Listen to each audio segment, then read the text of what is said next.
Coach Hugh Freeze has done a great job in the recruiting cycle for 2023, especially with the transfer portal. So I wanted to give you my top picks from the transfer portal that we have gotten to be part of this class thus far.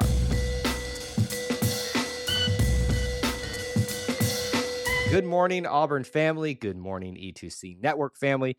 Thank you for joining us for another edition of Good Morning Auburn. As we get started today on this episode of the show, would love to remind you of a couple things. Use this as your check-in period. You veterans know how to do this right now. Post where you're watching from, your city, your state, international. Do that for us to help get the show started on a great foot, and also let us know that you're happy to be here with a War Eagle. And the last thing you could do for us, smash the like button if you enjoy this type of content. It will help spread the word, help people know to come on in and check it out, whether it's live or on the replay. So as a reminder, I'm actually on vacation if you're watching this video the week that it was posted, but this is here for you to enjoy for this edition of Good Morning Auburn. And today is the technically official National Signing Day, even though the early signing day was back in December, and we basically treat that as the real signing day now. Apparently, this is still National Signing Day for 2023, and there is at least one name still out there. So we want to give you a little bit of content around that today to have to consume, to have to celebrate this day, especially since I'm not there with you officially on a live stream right now. But I do want to give you the top picks that I have from our transfer class for the 2023 class. Those specific names that we brought in from other schools, a lot of SEC schools there as well. And I want to say this at the start of this too. This is kind of my own personal favorite list. It's my own logic. This isn't, some of this is going to be because I think we filled this need, all that kind of stuff.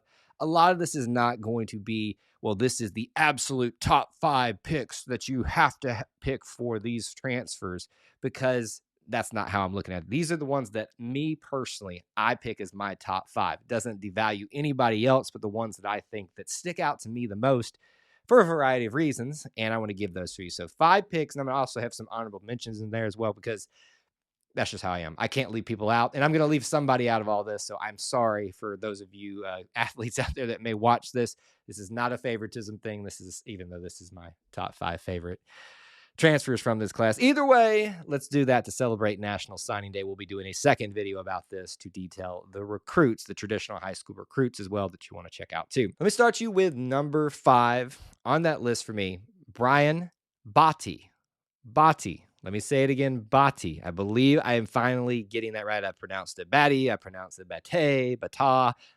Botti is how it's pronounced. As I've seen several other people that seem to be in the know about that. And if I'm wrong, again, I'm sorry. What I do know is that Brian Botti will be part of this class and is going to be a huge, probably part of this class in terms of depth at the running back position, and was a little bit of a surprise for myself. I think for a lot of people, that he was going to come from USF and be here on this team. Now, it makes sense when you think about some things in context. You lost Tank Bigsby. You lost Jordan Ingram, who was a depth piece for you at running backs. There was room to bring someone else in alongside everybody who else was here: Jarquez Hunter, Sean Jackson, Damari Alston, and others. There was room to bring in Brian Botti, and you bring in a 1,000-yard rusher. That alone is thrust him to the top of my thinking when I was making a list. So offensively too, we do need as much help as we can get offensively to get going. And I know we have a lot of hopes for Hugh Freeze and what he's going to bring to the table. Let's give him as many weapons as we can. And they went out and got one out of the South Florida region and brought him to be an Auburn Tiger. Number 4, Avery Jones is another, as I will talk about, I'm sure, a lot here on this video and the next video when we talk about the high school commits and signees. The rebuilding, the rejuvenating of an offensive line that has been a long time coming. Now, when we talk about the transfer guys, it's going to be a lot of short amount of discussions for most of them. Not all, some of them have a little bit of an extra year or two there, but some of these guys are coming in for their last year. But regardless of whether, Avery Jones is coming in for 1 year, 2 years, whatever, you got a guy that's coming in from East Carolina with a lot of experience. Is considered to be an interior offensive lineman, center position. Probably when you talk about transfers looking to start right away, and that's probably going to be the expectation for him, just given experience alone. So that really gives you a leg up to rebuild the offensive line from the ground up and get you over the hump throughout this transition here. And I just remember when Avery Jones was brought in, when he first committed and then signed within a matter of hours too, how excited everybody was about him. So that's why I had to conclude him at number 4 on the transfer list here for me, favorite transfers.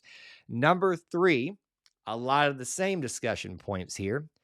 Gunnar Brenton, offensive tackle, and boy howdy, is this guy huge.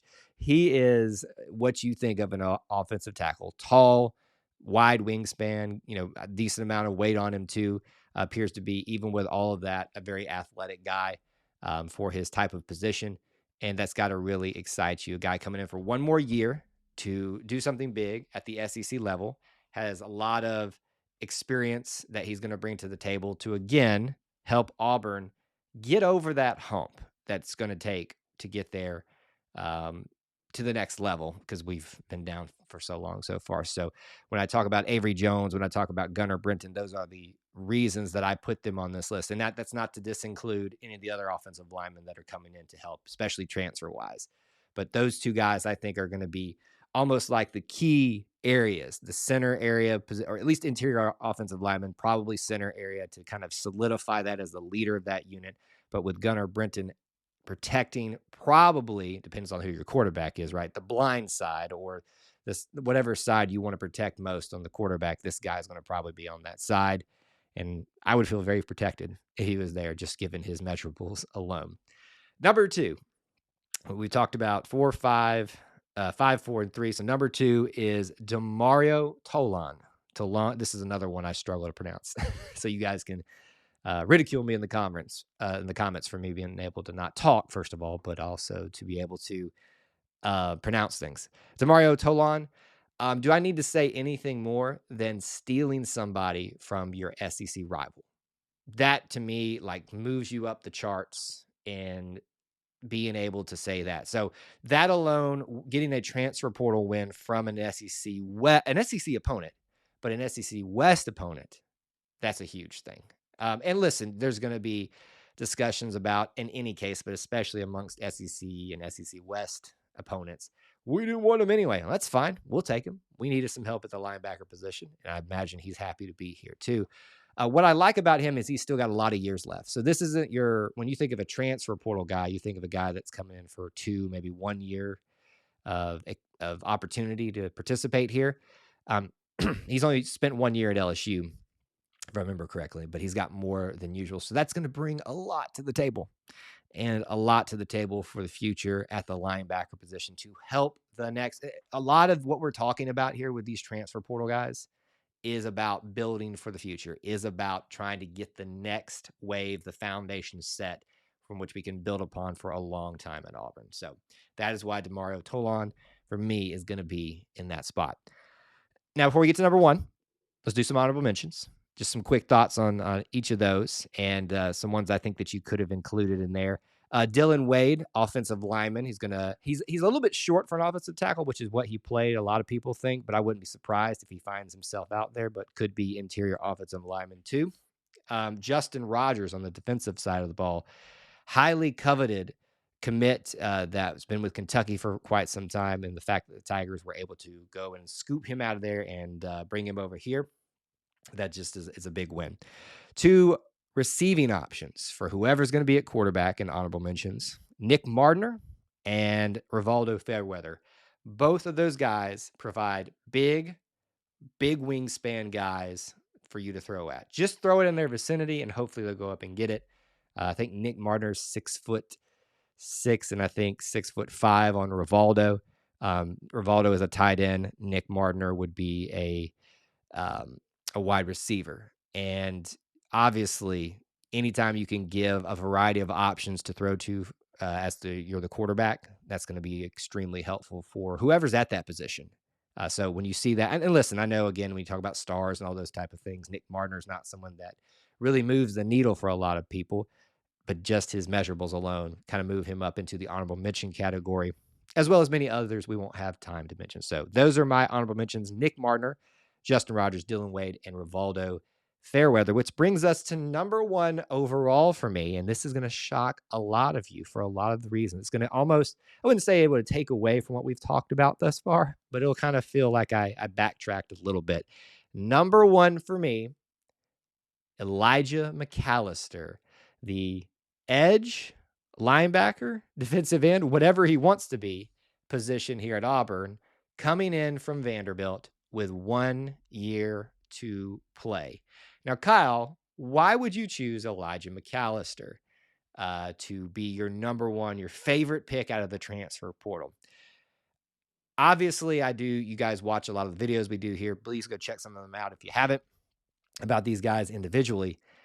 And I just remember as I was researching Elijah McAllister that he just stuck out to me a lot, just on paper, stats, all those kind of things. Did I think that this guy was going to come in and be the next best, whatever position he plays? Because I think he can play any of those three. Maybe, I mean, obviously anybody has that potential. But what I liked about him is what you read in the intangibles and the things that are you can't teach, that they just have to be there. How much of a leader he is on the field, but off the field as well. What this team is going to be lacking is, frankly, someone to be that experienced vocal leader. And I think Elijah McAllister will be able to do that in so many ways, off the field, on the field too, as a leader, but he'll be contributing too. I think this guy will be inserted right away, will find playing time immediately at Auburn. That's just my opinion. But for other reasons too, he's gotten onto campus and immediately immersed himself into the culture of Auburn. He's been on Twitter asking, where should I go eat? What should I go to experience? Talking about going to Toomer's Corner, trying the lemonade. I'm trying to convince him to do the strawberry lemonade next because that's the best one in my opinion. But you want to talk about a guy that's got 1 year and is coming in here and saying, you know what? I am going to be about the Auburn experience. So on top of that, on top of his leadership on and off the field, on top of what he can probably do for us as an athlete, as a player on the field, for me, he has just checked basically all the boxes. And so that's why for number one, Elijah McAllister, the Vanderbilt transfer of all things, is my favorite pick of the transfer portal. So in summary for me here, I have number 5, Brian Botti.